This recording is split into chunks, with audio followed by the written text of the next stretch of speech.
ಪ್ರಮೋದ್ ಮುತಾಲಿಕ್ ಪಾಂಚಜನ್ಯ ಕಚೇರಿಯಲ್ಲಿ ಪತ್ರಿಕಾಗೋಷ್ಠಿ ಕಾರ್ಕಳದಲ್ಲಿ ನಡೆಯಿತು. ಶ್ರೀರಾಮ ಸೇನೆ ಮುಖ್ಯಸ್ಥ ಹಾಗೂ ಕಾರ್ಕಳ ವಿಧಾನಸಭಾ ಪಕ್ಷೇತರ ಅಭ್ಯರ್ಥಿ ಪ್ರಮೋದ್ ಮುತಾಲಿಕ್ ತಮ್ಮ ಪಾಂಚಜನ್ಯ ಕಚೇರಿಯಲ್ಲಿ ಜರುಗಿದ ಪತ್ರಿಕಾಗೋಷ್ಠಿಯನ್ನುದ್ದೇಶಿಸಿ ಮಾತನಾಡಿದ ಅವರು, ಈ ಕ್ಷೇತ್ರದಲ್ಲಿ ಜಯಗಳಿಸಿ ಬಂದಲ್ಲಿ ಕಾರ್ಕಳ ಪತ್ರಕರ್ತರ ಸಂಘದ ಸದಸ್ಯರಿಗೆ ಪತ್ರಿಕಾ ಭವನವನ್ನ ನಿರ್ಮಿಸಿ ಕೊಡುತ್ತೇನೆ ಹಾಗೂ ಪತ್ರಕರ್ತರ ಸಮಸ್ಯೆಯನ್ನ ಸಾಧ್ಯವಾದಷ್ಟು ಬಗೆಹರಿಸಲು ಪ್ರಯತ್ನಿಸುತ್ತೇನೆ ಎಂದು ಹೇಳಿದರು. ಕಾರ್ಕಳ ಕ್ಷೇತ್ರದಲ್ಲಿ ಕಾಂಗ್ರೆಸ್ ಸಂಪೂರ್ಣ ನೆಲಕಚ್ಚಿ ತನ್ನ ಅಸ್ತಿತ್ವವನ್ನ ಕಳೆದುಕೊಂಡಿದೆ. ನಾವು ಹಣದ ಬಲದಿಂದ ಎಲ್ಲವನ್ನ ಖರೀದಿಸುತ್ತೇವೆ ಎಂಬ ಅಹಂಕಾರದಿಂದ ಮತಬೇಟೆಗೆ ಹೊರಟಿದ್ದಾರೆ. ಅದು ಕಾಂಗ್ರೆಸ್ಸಿಗರಿಂದ ಸಾಧ್ಯವಿಲ್ಲ ಎಂದು ಹೇಳಿಕೆ ನೀಡಿದರು. 3 ಗಂಟೆ ಗೊತ್ತಾಗ್ಬಿಡುತ್ತೆ, ನಿಮಗೆ ಕ್ಲಿಯರ್ ಆಗಿಬಿಡುತ್ತೆ. 3 ಗಂಟೆ ಒಳಗಡೆ ಇನ್ಕಮ್ ಟ್ಯಾಕ್ಸ್ ಹಾಕ್ತೀವಿ, ಲೋಕಾಯುಕ್ತ ಹಾಕ್ತೀನಿ. ಭಾಳ ನಾನು ಗಂಭೀರವಾಗಿ ತೊಗೊಂಡಿನಿ. ಈ ಇಡೀ ರಾಜ್ಯ ತುಂಬ ಭ್ರಷ್ಟರಾಗಿದ್ದಾರೆ.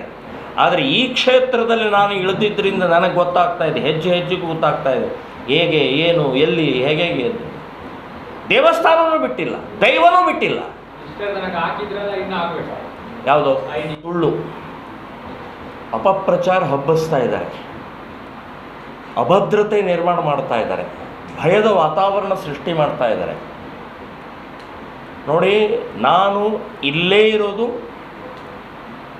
ಇಲ್ಲಿ ಮತ್ತು ಹೆಬ್ರಿಯಲ್ಲಿ ಬಾಡಿಗೆ ಮನೆ ಮಾಡಿಕೊಂಡು ಇಲ್ಲೇ 24 ಗಂಟೆ ಇಲ್ಲಿ ಯಾವುದೇ ಕಷ್ಟ ಸುಖ ನಮ್ಮ ಕಾರ್ಯಕರ್ತರಿರಲಿ, ಸಮಾಜದವರಿರಲಿ, ಯಾರು ಬೇಕಾದವರು ಯಾವ ಬೇಕಾದವರು ಬಂದು ಭೇಟಿಯಾಗಿ ತಮ್ಮ ಸಮಸ್ಯೆಯನ್ನು ಹೇಳಬಹುದು ಅಂತ ಅನ್ನೋ ದೃಷ್ಟಿಯಿಂದ ನಾನು ನಿರ್ಧಾರ ಮಾಡಿದ್ದೀನಿ. ಮುಂದುವರಿಯುತ್ತೆ.